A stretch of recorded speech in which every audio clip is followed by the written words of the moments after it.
The darkness was a physical thing, thick and suffocating. It tasted like dust and old wine and my own coppery fear. My cheek was pressed against the cold, gritty concrete floor, my hands tied behind my back with something rough and biting. A zip tie. He'd pulled it so tight my fingers had gone numb an hour ago. "You'll wait here," he'd whispered, his breath hot and sour. "You'll think about what you did. And when I come back, I'll decide what to do with you." The click of the heavy-duty padlock was the sound of my world ending.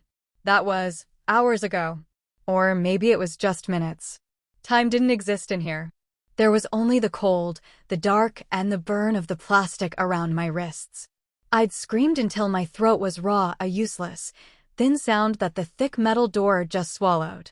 I was in a storage room, a wine cellar probably, in the basement of the restaurant where I worked. No one would be down here until the next delivery. Monday. It was Friday night. I was going to die here. The thought wasn't a panic anymore. It was a cold, flat, terrible fact. I was 23 years old, my name was Lena, and I was going to die in the dark because my manager, Marco, didn't like being told no. I was so cold. My thin, black and white waitress uniform was no protection against the damp, underground chill. I'd tried to get to my feet, but my ankles were bound too, and I'd only managed to flop uselessly, like a landed fish, before collapsing back onto the floor, my shoulder slamming into a hard wooden crate. A sob tore itself from my chest, a hopeless, ragged sound. It was so loud in the tiny, dark space. "Stop it, Lena. Stop it. Don't waste your air. Don't." Then I froze. Footsteps. Outside the door. Heavy, confident, measured footsteps on the stone corridor. Not Marco. His were quick, nervous, like a rat's. These were slow, powerful. The footsteps of a man who owned the ground he walked on. My heart, which had been a dull, hopeless thud, exploded in my chest. A new, sharper terror shot through me. What if it was someone worse than Marco? The footsteps stopped right outside my door. I held my breath. The silence was absolute. He was listening. I couldn't help it. Another sob, a desperate, terrified gasp for air, broke free. Outside, I heard a low, guttural sound. A voice. A word I didn't understand. Russian. My blood turned to ice. Oh God. The owner. The man the entire staff was terrified of. The one who sat in the private booth, who the managers fawned over, the one with the pale, dead eyes. The Russian. I heard a sharp, metallic sound. A key? No. He wouldn't have a key. Clang. A heavy, violent sound, like metal striking metal. He was trying to break the lock. Clang. Crack. The shackle of the padlock snapped. The heavy metal bar on the door was lifted, its groan echoing in the stone hallway. The door swung open. I was blinded. The light from the hallway was a physical blow. I cringed, squeezing my eyes shut, my face pressed to the floor, my body a tight, trembling ball of terror. A shadow fell over me, blocking the light. A shadow so big it covered my entire body. He said nothing. I could feel him. Looming. I could smell his cologne, something rich and dark like cedar and cold air. "What is this?" His voice. It wasn't a shout. It was a low, deep, gravelly rumble, thick with an accent that was colder than the concrete I was lying on. He wasn't scared. He wasn't concerned. He sounded annoyed. Like he'd found a rat in his cellar. I couldn't speak. I just cried. A pathetic, mewling sound. I felt his presence as he knelt, not close, but beside me. I could feel the heat rolling off his massive frame. He locked me in, I sobbed into the floor. "Please, please, he's coming back. He's going to kill me. Please." There was a long, terrible silence. I could hear him breathing. Then his hand. It wasn't gentle. It was large, warm, and efficient. He didn't caress me. He didn't comfort me. He inspected me. His fingers found the zip tie on my wrists. I felt a small, sharp snick as a blade cut through the plastic, and my hands were free. He did the same to my ankles. "Stand," he commanded. I couldn't. My limbs were numb, cramped, and useless. I tried to push myself up, but my arms collapsed. A low, impatient grunt. Oomph. He didn't offer me a hand. He took me. One massive arm slid under my back, the other under my knees, and he lifted me from the floor like I was nothing. Like I was a bag of flour. I was in his arms. I was pressed against the hard, expensive wool of his suit.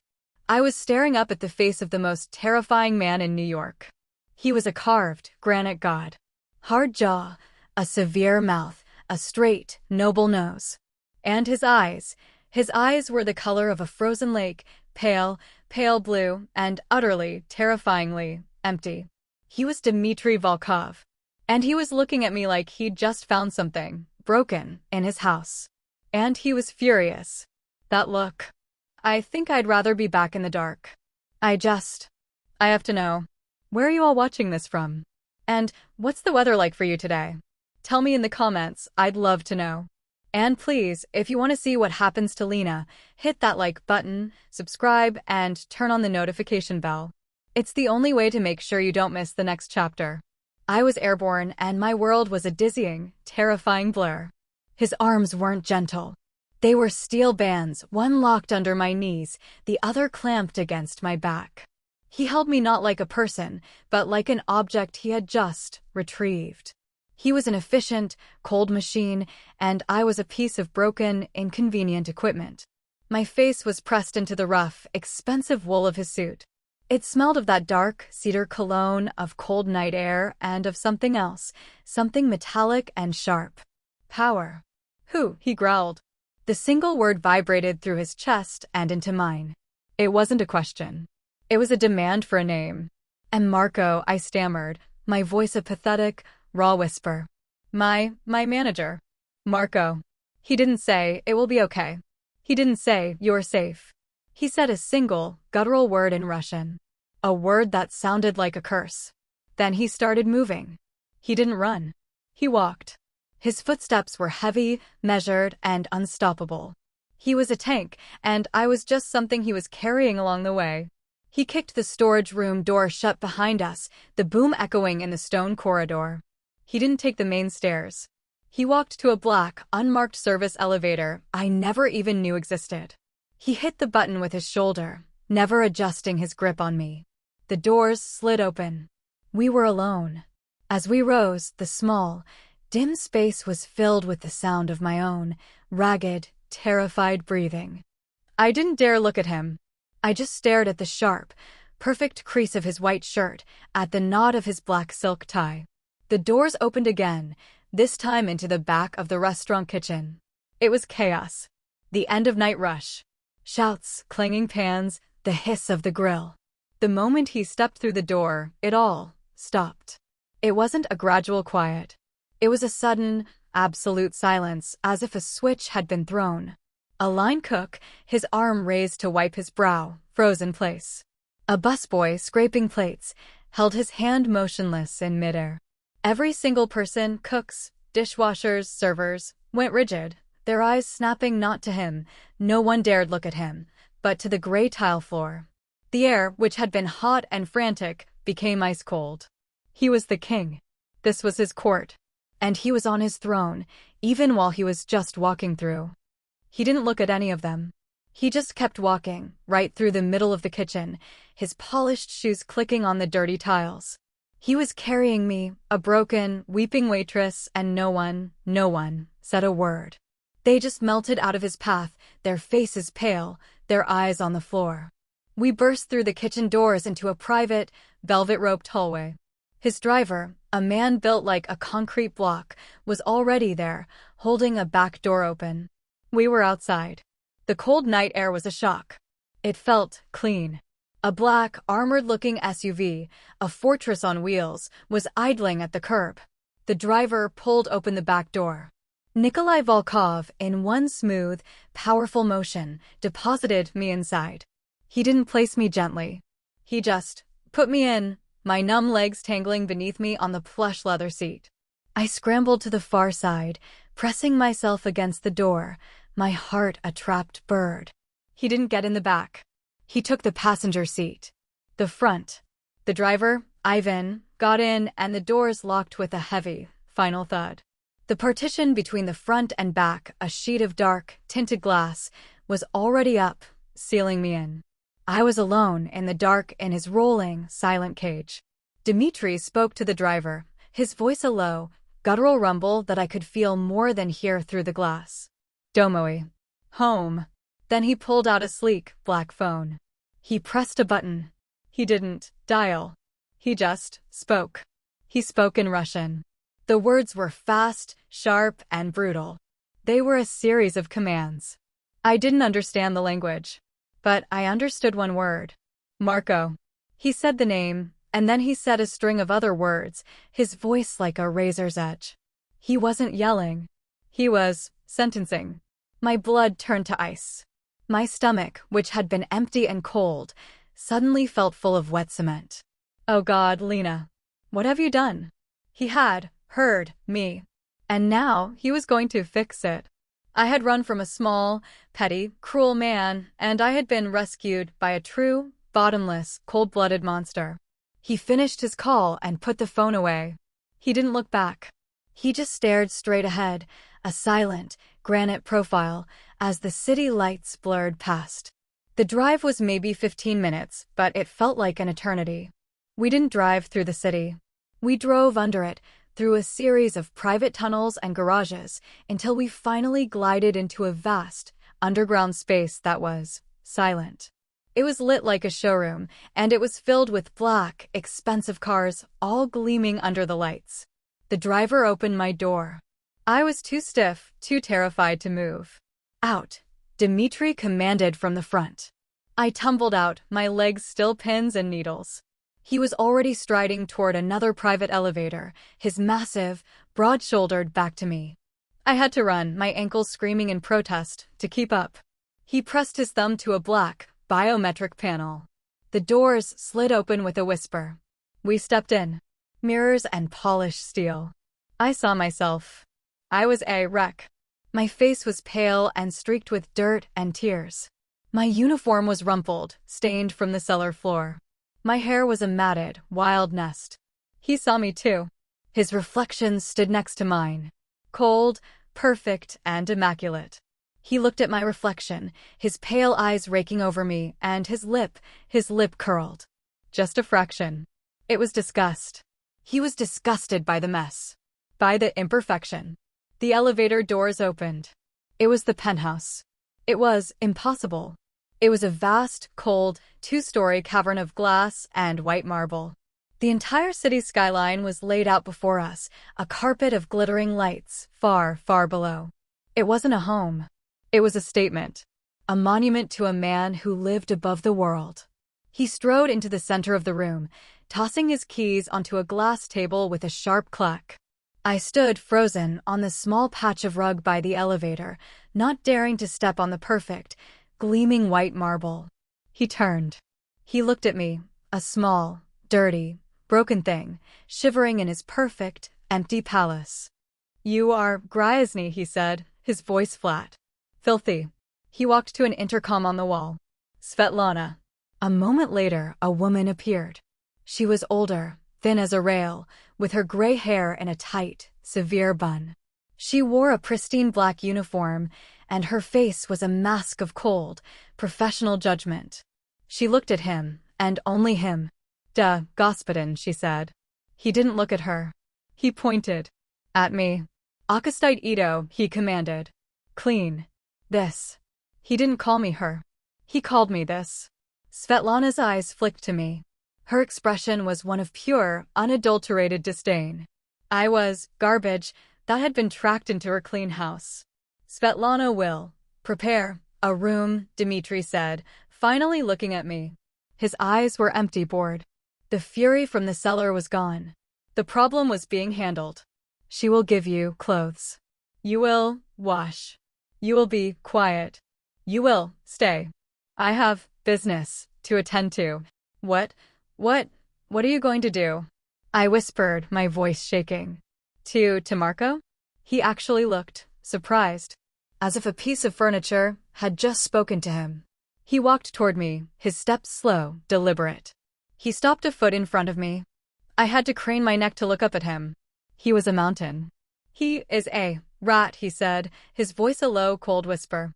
And I am a man who does not like rats in his house. He leaned in, his clean, cold scent washing over me. My restaurant is my house. You are my employee. You are mine. He touched. What is mine? He stared at me, his gaze so heavy, so possessive, I felt like I was drowning. That is all you need to know. He turned, his black suit jacket flaring, and strode down a long, dark hallway, disappearing into the shadows of his palace. I was left alone in the vast, empty room with the cold, silent housekeeper. Svetlana let out a long, impatient sigh. Come, she snapped, her voice like ice. You have made a mess. You are a problem. She grabbed my arm, her fingers like talons, and began to drag me toward my new, gilded cage. My arm burned where Svetlana's fingers had dug in. She didn't lead me, she pulled me, her grip of ice, her steps sharp and angry on the gleaming white marble. I was a mess. A problem. A piece of filth to be cleaned. The hallway was endless, a white, sterile canyon, silent as a tomb. She stopped at a heavy, dark wood door and pushed it open, shoving me inside. Here, she snapped. The room was staggering. It was not a guest room, it was a suite. It was decorated in soft, pale shades of gray and silver, with a massive bed piled high with plush, dove-gray pillows. A thick, white fur rug was spread across the dark wood floor. And, like the main room, one entire wall was a sheet of glass, the city lights a silent, glittering accusation far below. It was the most beautiful, coldest room I had ever seen. Svetlana pointed to a door on the far wall. The bathroom. You will wash. Now. Her gaze raked over my dirty, rumpled uniform, her lip curled in that same look of profound disgust Dimitri had worn. The Господин does not tolerate filth in his home. The word filth hit me like a slap. I wasn't a person he'd rescued. I was a dog he'd found in the mud, and he was disgusted by what I'd tracked onto his clean floor. I started, but she cut me off. Now, she commanded, pointing again. I fled into the bathroom, my only escape. It was a cavern of gray-veined marble and chrome, bigger than my entire apartment. I locked the door, my fingers fumbling with the heavy, solid brass lock. It was a small, pathetic act of defiance, and I knew it was useless. A man who could break a padlock with his bare hands wouldn't be stopped by this. I stood under the mirror, and the woman who looked back at me was a stranger. A wild-eyed, terrified creature, her face streaked with tears and grime, her lips swollen where Marco had backhanded me 2 days ago, a bruise I'd hidden with makeup. My hair was a knotted, damp mess. I was filth. I turned on the shower, a vast, glass-walled stall with a dozen nozzles. The water was scalding, but I didn't care. I stepped in and I scrubbed. I scrubbed until my skin was raw, until it was red and screaming. I washed away the cellar, the dust, the grime. I washed away the smell of Marco's sour breath, the feeling of his hands on me. I washed away me. I washed until I was clean. I stepped out, my body shaking, wrapped in a towel so thick and heavy it felt like a blanket. My old uniform, the cheap black and white dress, was in a pathetic, wet heap on the floor. I looked at it with a new cold hatred. I walked out of the bathroom. The suite was still empty. Svetlana was gone. On the bed, laid out with perfect, sterile precision, was a set of clothes. Not a uniform, but a uniform. A pair of soft, charcoal gray cashmere sweatpants. A simple, long-sleeved, white cotton shirt. A pair of thick, gray wool socks. There was no color. No personality. It was the uniform of a ghost. The uniform of a person who was not supposed to be seen, only kept. I touched the cashmere. It was so soft it felt like water. It probably cost more than my entire month's rent. I put them on. They fit perfectly. A new, colder, and more profound terror washed over me. How did they fit? He'd carried me for 4 or 5 minutes. Had he assessed me like a farmer judging livestock? The thought made me want to be sick. I sat on the edge of the massive, perfect bed. I was clean. I was dressed in his clothes. I was in his cage. My stomach cramped, a violent, agonizing twist. I hadn't eaten since a piece of toast at 7 a.m. Yesterday. No, this morning. It was after 2 a.m. I was so hungry, my hands were shaking. I was a prisoner in a multi-million-dollar penthouse, and I was starving. I waited. For what, I didn't know. The silence of the room was absolute. I was 60 floors in the air in a soundproof, hermetically sealed box. Hours must have passed. I curled up on the edge of the bed, too terrified to get under the covers, too terrified to dirty them. I fell into a light, twitching, haunted sleep. A sharp, violent rap on the door made me bolt upright, my heart exploding in my chest. I scrambled off the bed, my limbs tangled, and stared at the door. It opened. Svetlana. Her face was a sour, impatient mask. "You will come," she snapped. "The господин is waiting." "Waiting?" I whispered, my voice a croak. "Dinner," she said, with a roll of her eyes, as if I were the stupidest creature alive. "Dinner? But it's morning. It is 7 p.m., she said, her voice dripping with scorn. "You have slept all day. Now you will come.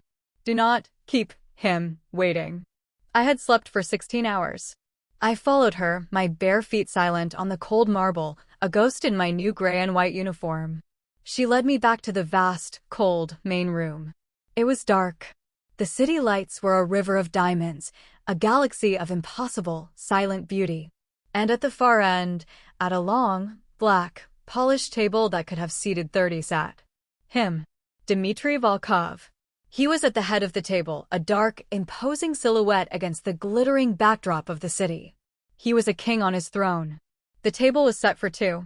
For him, and for me. My legs turned to water. Svetlana pushed me, a sharp, angry hand on my back, forcing me forward. I stumbled to the table. He didn't look up. He was reading something on a stark, black tablet. "Sit," he commanded, his voice a low rumble. He gestured with his chin to the chair, not at the far, safe end, but the one directly to his right. The seat of what? A favorite? A pet? My whole body was shaking. I sat down, my hands clutched in my lap. The chair was heavy, upholstered in black leather, and it was warm. He'd had it warmed for me. The thought was so bizarrely possessive that I couldn't breathe. Svetlana appeared at my side, a silent, angry ghost. She placed a bowl in front of me. It was soup. A dark, rich-smelling borscht. It smelled divine. My stomach cramped, a painful, longing ache. She served him. He put his tablet down, his gaze unreadable. He picked up his spoon. "Eat," he said. I picked up mine. My hand was shaking so violently I couldn't get the spoon to my mouth. A drop of red soup fell onto the perfect, white, linen placemat. I froze. A stain. I had made a mess. Svetlana, who was standing by the wall, let out a sharp, indrawn hiss of breath. I flinched, my eyes squeezing shut, waiting for the yell, for something. "Svetlana." Dimitri's voice was a low, cold growl. "Whitey, get out." The housekeeper flinched. She looked afraid. She bowed her head. "Da, господин." And she fled. She disappeared into the darkness of the kitchen. I was alone with him. I stared at the red drop, my whole body rigid with shame and fear. "You are afraid," he stated. I couldn't speak. I just nodded. "Of her?" he asked, as if the idea was absurd. I shook my head. Of you." He was silent for a long, terrible moment. He put his spoon down, the clink on the porcelain like a gunshot in the silent room. He turned his head. His cold, pale, lake-blue eyes looked at me. He looked at my face, my new, clean, gray and white clothes. "Good," he whispered. "You should be." He picked up his spoon and went back to his soup. I have to ask," I whispered, my voice a raw, reedy thing. "Marco. My manager. What did you?" He stopped eating. He put his spoon down. He did not turn. He just stared at the lights of the city. He is gone, he said, his voice flat. Gone? What? What does gone mean? It means he is not a problem anymore. For anyone. Is he dead? The word came out, a puff of air, a ghost in the vast, silent room. Dimitri Volkov turned his head. He looked at me, his eyes empty, cold, and utterly without remorse. He was a rat, he said, his voice a low, cold, final judgment. And he broke my rules. He touched my property. My blood turned to ice. I'm not property. You were his employee at my restaurant, he said, as if explaining to a child. You were on my land. You were under my protection, even if you did not know it. He leaned in, his face so close I could see the flecks of silver in his pale eyes. Now you are here. You are my guest. You are my responsibility. You are mine. Until I say you are not. He leaned back, picking up his spoon. Eat your soup, Malishka, he rumbled, his voice suddenly soft. It is getting cold. My new life was measured in trays. 3 times a day, a sharp, triple rap at my door. I would unlock it. Svetlana would be standing there, her face a mask of sour duty, holding a tray of food fit for a queen. Filet mignon. Delicate pastries. Rich, dark soups. I would take the tray. She would take the old one. The door would close. I would lock it. I was a ghost in a luxury suite, 60 floors above the earth. It had been 4 days. 4 days of this suffocating, silent, gilded routine. The terror, the raw, adrenaline-fueled panic had faded. My body understood, with a deep, primal certainty, that Marco was gone. That nothing could hurt me in this room. But as the terror wrecked, a new, colder feeling crept in. A vast, hollow, echoing nothing. I was safe. I was also erased. I had no phone, no laptop, no books, no windows that opened.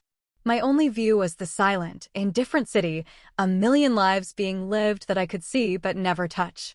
I was a possession, stored in a very expensive box.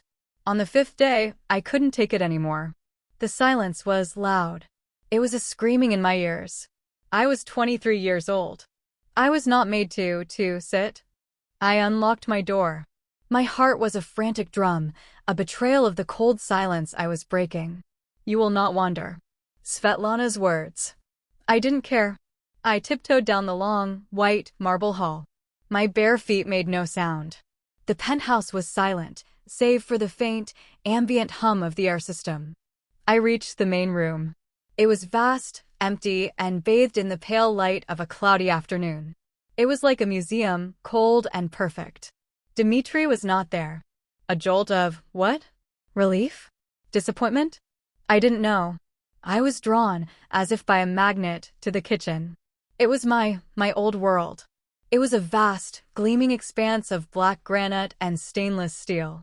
And it was perfect. Not a single crumb, not a single drop of water. Svetlana's sterile domain. I just wanted to do something. To feel useful. To feel real. My eyes landed on the massive, professional-grade espresso machine. A beautiful, gleaming Italian monster. I knew how to use one. I'd been a barista before I was a waitress. I just wanted a cup of coffee. A real one. One I had made. My hands were shaking. This was a rebellion. A tiny, pathetic, coffee-flavored rebellion. I stepped onto the gray tile.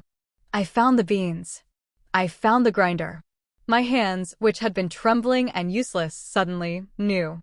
They moved with a practiced, sure grace. I ground the beans. I tamped the portafilter. The smell, oh God, the smell. It was the first real thing I'd smelled in days.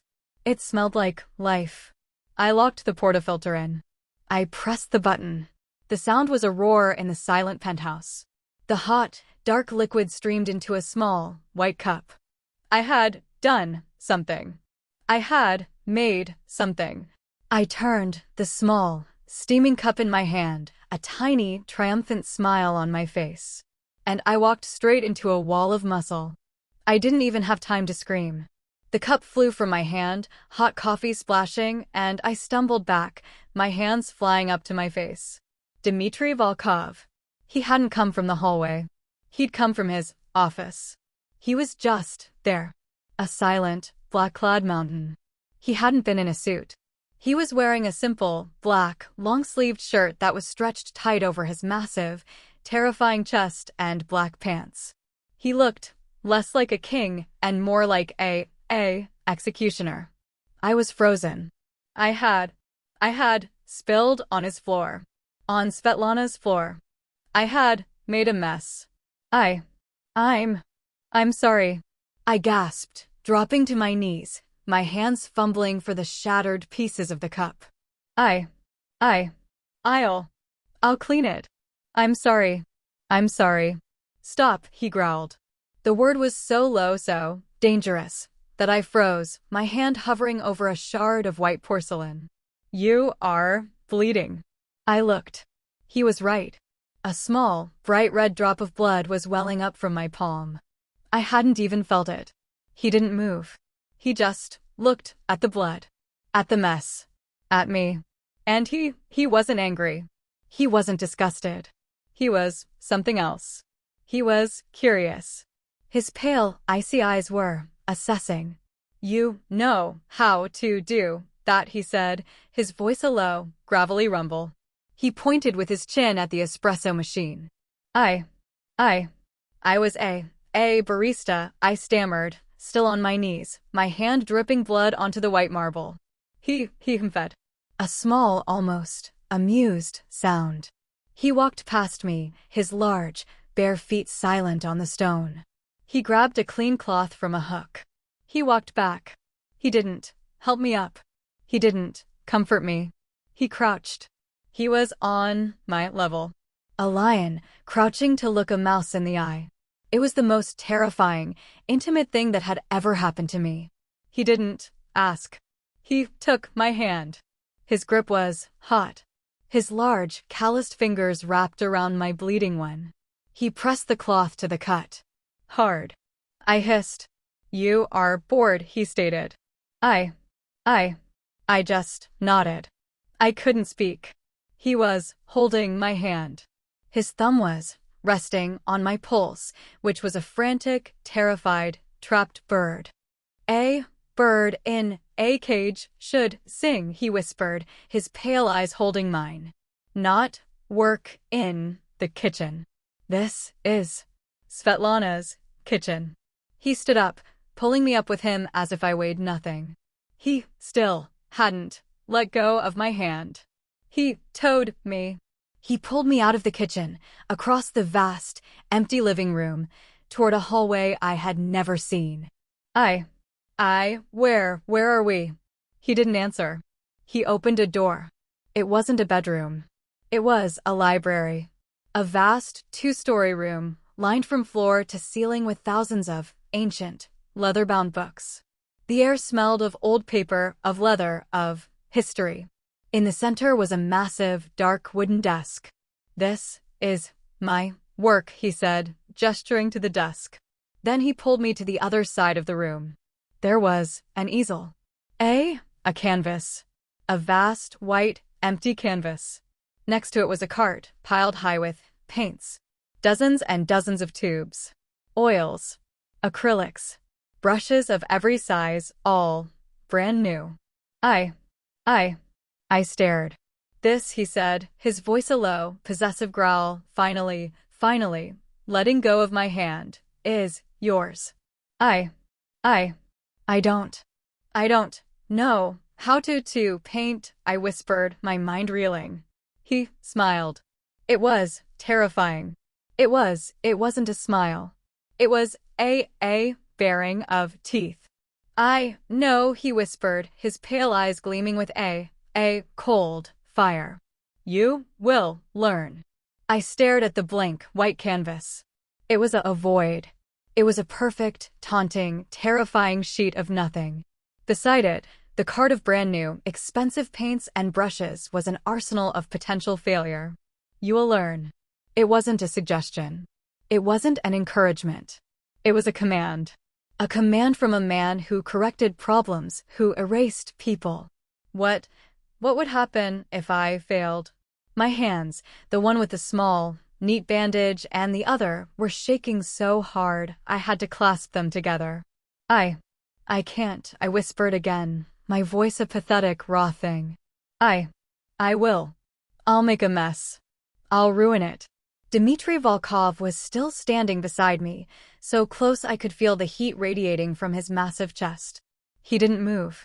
He just looked at the canvas, his pale, icy eyes unreadable. He let out a low, impatient sound, a growl deep in his chest. You are afraid of paint? I'm afraid of failing you, I admitted, the words tumbling out in a terrified, honest rush. He turned his head. He looked at me. His gaze was so intense, so penetrating, that I felt like he could see the hollow, terrified, useless thing I had become. He didn't speak. He reached out, his hand bypassing the expensive paints, and picked up a single, simple stick of charcoal. He held it in his hand. His large, scarred, powerful hand. The hand that had carried me. The hand that, I had no doubt, had ended Marco. He turned to the canvas. And he drew. I stopped breathing. His hand, which I knew was a weapon of brutal, final force, moved with a grace that was shocking. It was beautiful. He didn't draw a thing. He didn't draw a flower or a face. He just drew a line. A single, black, perfect line from the top corner of the canvas to the bottom. It wasn't straight. It was alive. It was angry. It was perfect. He turned. He held the piece of charcoal out to me.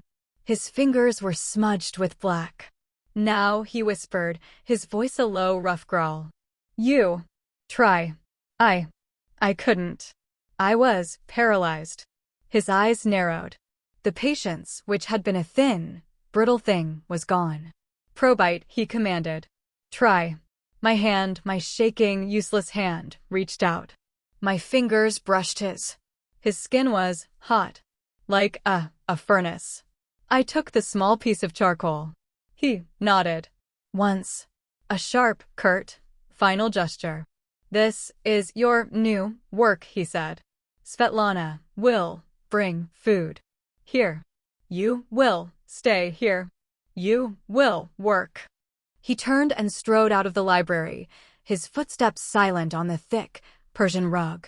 The heavy, dark door clicked shut behind him, leaving me alone in the vast, silent, book-lined room. I was alone with the canvas. And his line. My new life began.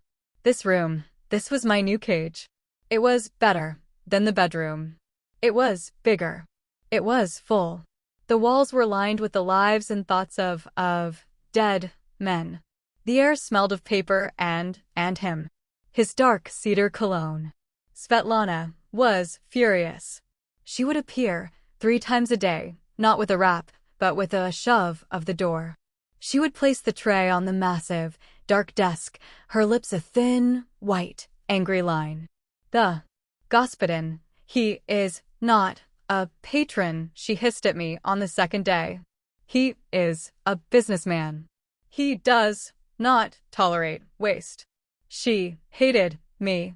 I was not useful. I was not clean.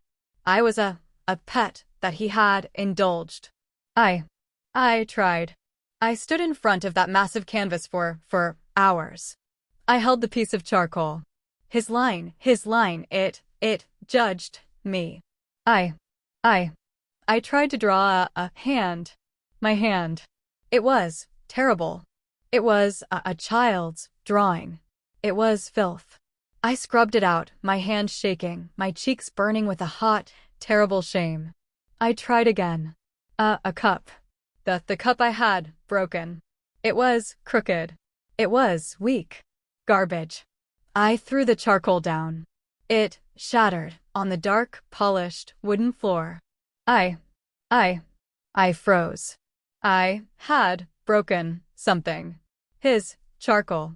I I fell to my knees, my hands scrambling to pick up the pieces. A sob, a terrifying hiccup of fear tore from my chest. I I was failing. I was useless. I was waste. What happened to waste in his house? I don't know how long. I knelt there, a broken mess on the floor. But the fear, it changed. It hardened. It became cold. It became angry. I wasn't afraid of him. I was afraid of this. Of this nothing. This failure. I stood up. My hands were black with dust. I looked at the canvas. I hated it. I grabbed a new piece of charcoal. I stopped trying to draw. I stopped trying to be good. I remembered the dark, the cold, the smell of dust and wine, the click of the lock. My hand moved. It scraped against the canvas. A harsh, violent sound. I drew the dark. I smeared the charcoal with my palm until it was a cloud of terror. I drew the lines of the crates that had boxed me in. I drew the outline of a door. A solid black rectangle of no hope. I drew and I drew and I drew. I lost time. My arm ached. My face was streaked with tears and charcoal. I was covered in the dust of my fear. I stumbled back. It was done. It was terrible. It was dark. It was ugly. It was real. The door to the library opened. I didn't hear it. I felt it. The air changed. It became cold. It became heavy. He was there. My blood stopped. My heart stopped. I stood frozen, my back to him, staring at my ugly truth on the canvas. I heard his footsteps. Slow, measured, silent, on the rug. He stopped right behind me. I could smell his cologne. I could feel the heat from his body. He said nothing. The silence stretched. It pull gasped thin. It screamed. He was looking at my mess. My life was over. He was seeing me. The real me. The weak, broken, ugly thing. He moved. He walked past me. He walked to the canvas. He stood in front of it. A mountain of judgment. He reached out. His large scarred finger hovered over the black rectangle of the door. He traced the outline of the lock. He whispered. His voice was a low rough growl. He turned. His eyes, his pale icy eyes, they weren't empty. They burned. They were lit with a cold, dark fire. He looked at me, at the charcoal on my face, at my shaking hands. Ito, he whispered, tapping the canvas. This is any music. This is not garbage. This is Zizdot. This is life. Life. The word hung in the air. It echoed in the silent library. He hadn't hated it. He hadn't laughed. He saw it. He understood. My chest, it ached. Not fear. Not pain. It ached with something else. A sharp, terrible, impossible hope. I looked at him. Dimitri Volkov. The monster. The king. He wasn't looking at the canvas anymore. He was looking at me. His eyes, the ice, it hadn't melted. But the fire, it burned brighter. It saw me. Not the mess. Not the filth. It saw the thing that had made the lines. He took a step closer. I didn't flinch. My body, it waited. It knew he wouldn't strike. He had promised. He stopped right in front of me. So close. I could count the tiny lines around his eyes. The scar, a thin white line just above his left eyebrow. He reached out. His hand, large, scarred, covered in my charcoal dust. He didn't touch my face. He didn't touch my hair. His thumb brushed against the smudge of charcoal on my cheek. His touch, it burned. Not hot. Not angry. It burned cold. Like dry ice. I stopped breathing. He looked at the black smudge on his thumb. He looked back at me. T. Kudosnik, he whispered. You are an artist. The word, it hit me. Like a physical blow. Not pain. Not fear. It hit me like light. Like air. Like truth. I had been. Before. Marco. Before the fear. Tears, hot silent tears, welled up. They weren't sad. They weren't scared. They burned. They washed clean paths through the charcoal on my face. He watched them. His face, it didn't change. But his eyes, the fire, it softened. Just a fraction. He stepped back.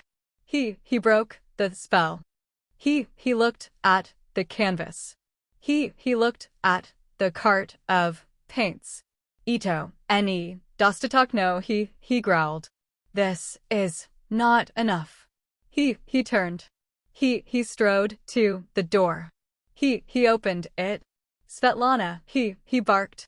I heard her scurrying footsteps in the hall. She appeared in the doorway. Her face, pale, afraid. He pointed. Not at me. At the cart. Krasky, he commanded. Paints. Bolshi. Wyarko. More. bright. Svetlana, she looked at the cart. She looked at the canvas. She looked at me covered in charcoal and tears. Her face, it twisted. With confusion. With disgust. But she bowed her head. Da Господин. She vanished. He turned back to me. He walked to the desk. The massive dark desk. He pressed a button. On the intercom. Ivan, he said. Niggy. Art. Svet. Books. Art. Color. Masters. Bring them now. He let go of the button. He looked at me. You will learn, he said again. But this time, it wasn't a command. It sounded almost like a promise.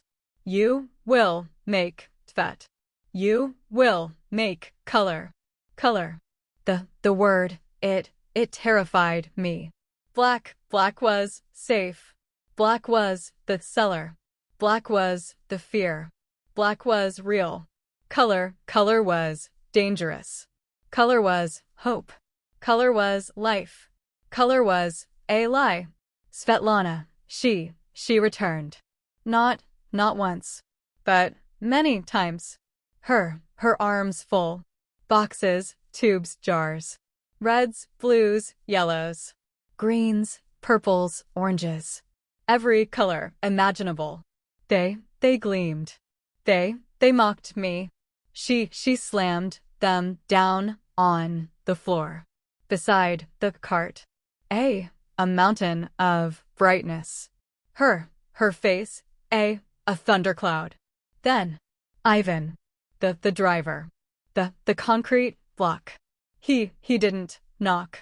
He appeared. Carrying stacks of books. Massive, heavy books. Art books. Masters. Color.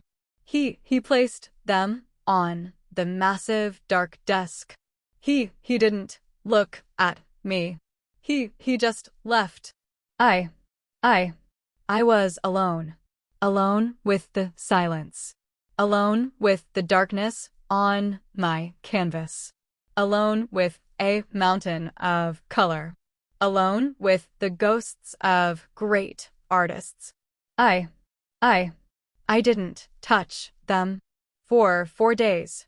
I stayed with the charcoal. I drew the cellar. Again and again. I filled the canvas with shadows. With lines. With fear. He knew. He didn't come to the library.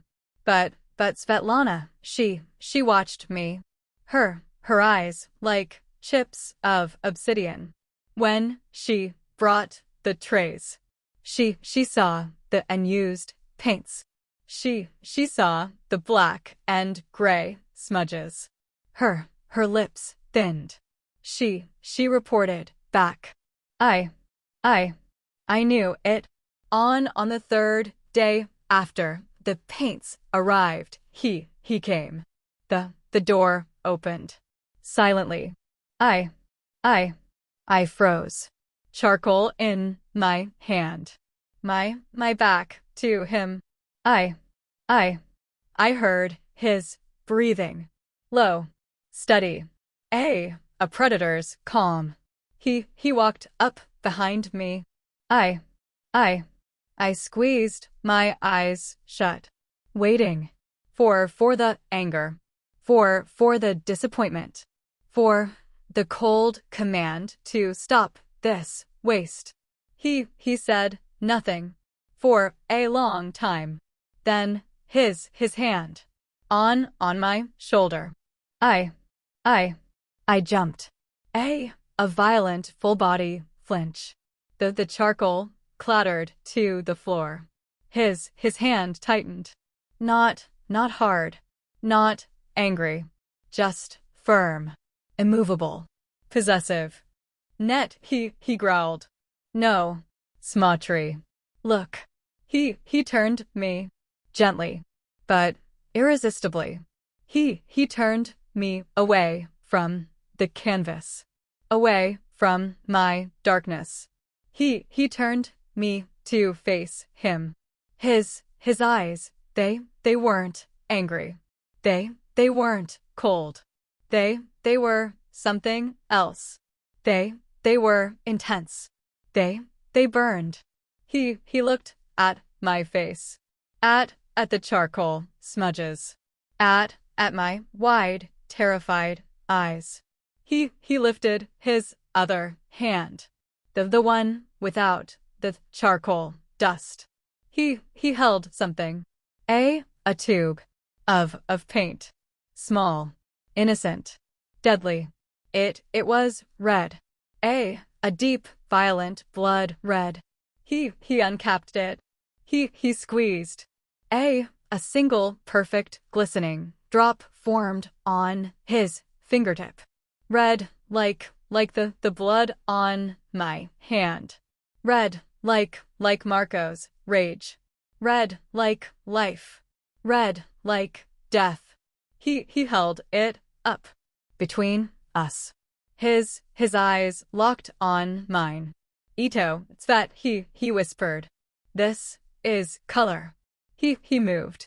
Slowly. Deliberately.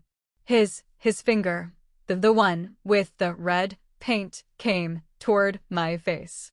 I couldn't breathe. I couldn't move. He didn't touch my skin. He touched the canvas. Right in the middle of my dark charcoal cellar. Right over the black, hopeless door. He pressed his finger there. And he lifted it away, leaving behind a single, perfect, violent, bloody fingerprint. A mark. His mark. Red on black. Life on death. Hope on fear. He looked at it. He looked at me. A ghost of a smile touched his lips. The terrifying baring of teeth. Teeper, tvoya, ochred, he whispered. Now, your turn. Epilogue, the color of mine. A year. Maybe more. Time, it flowed differently here. In the sky. The library was mine. Not mine like property. Mine like a nest. Like a cave. The smell was different. Not just old books. Not just his cologne. It smelled of turpentine. Of linseed oil. Of paint. My paint. I stood in the center of the room. Not cowering. Not hiding. The canvas in front of me was huge. Bigger than the first one. It was not black. It was alive. It was color. Fierce, violent color. Reds that screamed. Blues that wept. Yellows that burned. Greens that clung to life. It was a storm. A city sky during a storm. Lightning ripping through purple clouds. Rain like silver knives. It was ugly. It was beautiful. It was mine. My hands were stained. Red, blue, yellow. My clothes, the soft gray uniform was splattered. With life. The door opened. I didn't flinch. I knew the sound. The weight of his step. He walked in. Dimitri. He wasn't wearing a suit. He never did. Not here. Not in my room. He wore the black shirt. The dark pants. His armor was off. He stopped. Behind me. his usual place. He looked at the canvas, at the storm I had made. The silence, it wasn't heavy. It wasn't cold. It was full. It was watching. Ito, Kurosho, he rumbled. This is good. He walked around me.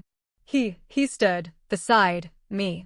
Our shoulders almost touching. He looked at the painting. His pale icy eyes, they weren't empty. They saw the color. They saw the fury. He reached out. His large scarred hand. He didn't touch the canvas. He touched me. His fingers brushed against the paint splatter on my arm. A streak of violent red. His touch, it didn't burn. Not cold. Not hot. It was just warm. Real. He rubbed the paint smudge between his thumb and forefinger, staining his own skin with my color. He looked at it. He looked at me. A ghost of that terrifying smile. Moya, he whispered. Mine. I didn't look away. I met his gaze. I was his. I knew it. But this, the color, the storm, the paint under my fingernails. This was mine too. What part of Lena and Dimitri's story did you find the most intriguing? Was it the terrifying moment he found her in the dark cellar? The cold, possessive way he gave her the paints and commanded her to learn? Or this final, quiet moment when he touched the color she had created? Do you think Lena is truly healing, or just adapting to her beautiful cage? Is Dimitri capable of seeing her as more than just property he protects? What happens when color and life truly enter his cold, gray world? Let me know your thoughts in the comments below. Please, if you enjoyed this story, I would be so grateful if you would like and subscribe to the channel. Your subscription is a huge support, and it means the world to me as my channel is still young and trying to grow.